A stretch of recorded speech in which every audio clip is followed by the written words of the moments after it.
cook up a little bit of steak frites today. My Valentine's favorite Valentine meal, a good steak and potato meal. But steak frites is steak with French fries.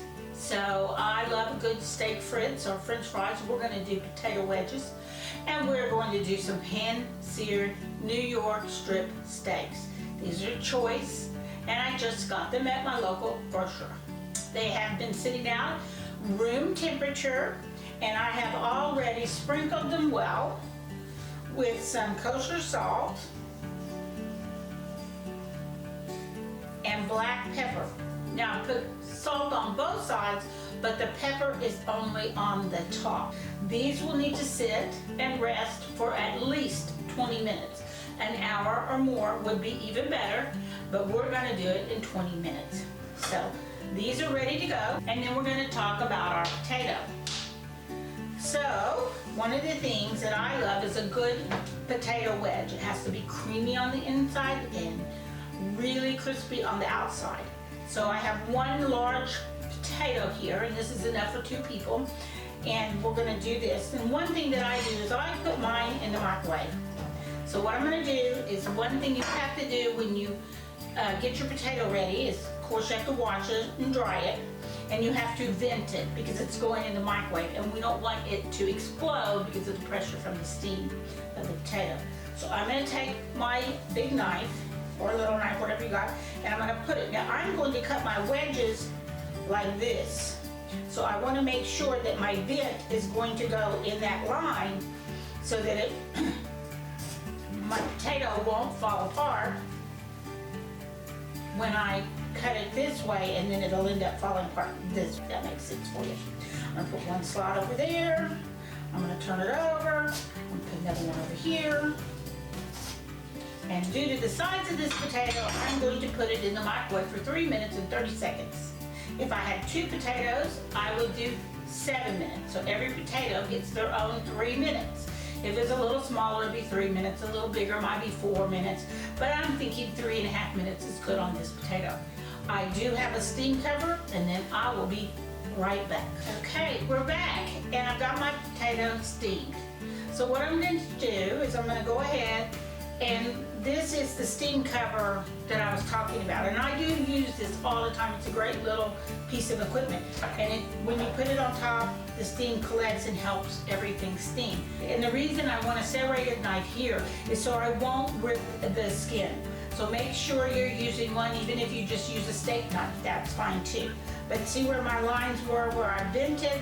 That's where I'm going to go, and I'm going to slice it right open with this. And it's sliced open really easily. And then I'm going to let this sit, and I just tore my skin, which is what I didn't want to do, but that's okay. My potato was stuck to my paper plate. Okay, oh, there we go. So we slice it open, and I have a little black spot when I get ready to cut my wedges. But my goal here is to allow this to cool a little bit, so I can get some really nice, even wedges when I go to cut them. So I'm going to go ahead and cut them again, and this is very hot, so be careful. And then I'm going to set them aside and let them finish cooling for a minute or 2 before I get ready to cook them. Now, one of the things that we love on our steaks is steak butter. So we're going to make up some steak butter here, and it will go on at the end. When I flip my steak over, flip it back over, add a little layer of steak butter at that point, and then when I go to put it on the plate and let it rest, that's when the steak butter actually goes on and melts across the steak. And it's also so yummy to dip your potatoes in. I have a half a stick of butter, garlic going in.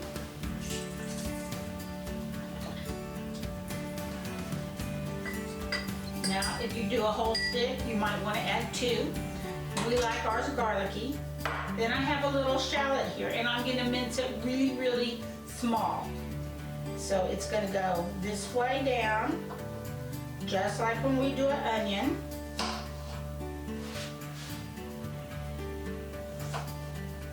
And then I'm going to lay it flat and try to hold it together. Now this is a small shallot, and it's only half of a small shallot. So when I get done, it's probably gonna be a little bit, maybe a teaspoon. You could use purple onion if you want. You could use white onion. You could use green onion. I do like a little bit of onion in that. And if you don't have any onion, you can always use your onion powder. So there we go. And now I can just cut it up in little bitty pieces.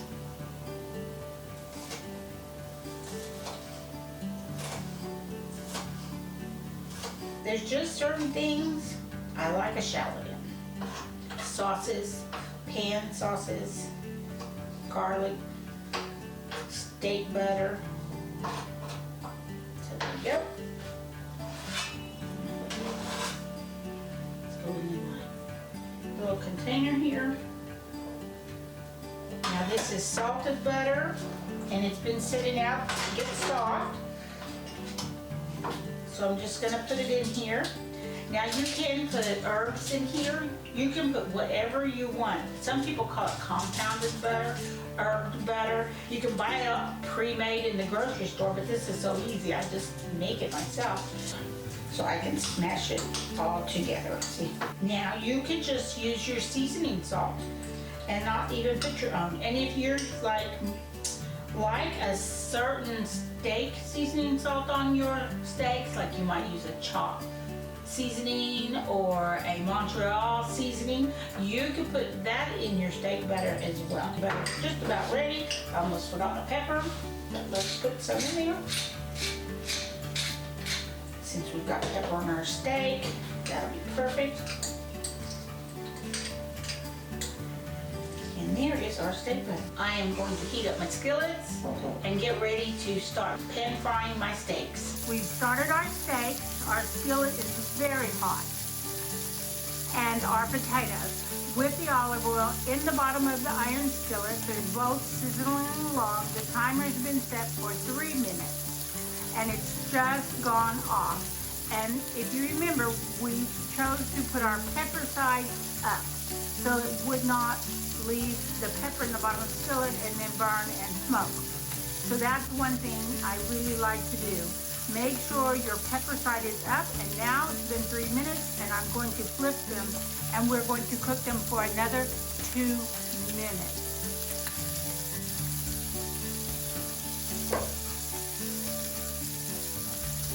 And see how easily that released? Oh, that looks so good.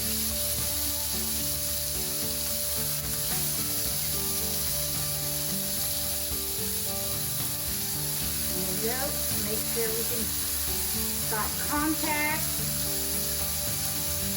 This didn't have as much contact as it needed, but it will be okay. Now I'm going to start flipping our potatoes.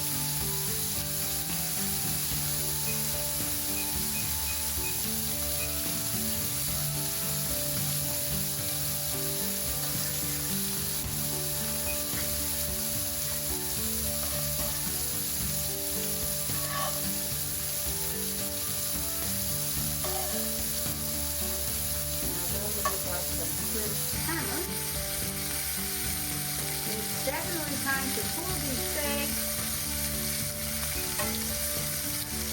Look at those crispy potatoes. That is wonderful. Here's our sear. Gonna do this one right here. We're at 130. Nope. Look at those crispy potatoes. That is wonderful. Here's our sear. Gonna do this one right here. And we're at 130. Nope. 2 steak dinners for Valentine's. Steak frites. Wonderful. So easy. You can do this. You can cook your steak. Make sure you get choice. Make sure you get your quality piece of beef. That's most important. Make sure you season it, salt, pepper it, let it rest really well, 20 minutes to an hour, and make sure your skillet's good and hot. And then we have our steak butter. Oh, that looks so good. And so, let's see, which one do we want? They both look pretty good. Let's see. I think I'll go for this one. Right there. Look at that, perfect medium. Love it. Perfect medium.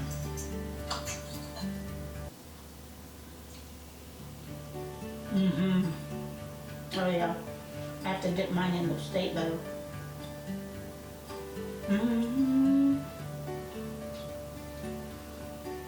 So good. So, you can do this. Get you some steak, make you some steak wedges, and they're so good. And then you know what you do with them is you dredge them in the beef juice.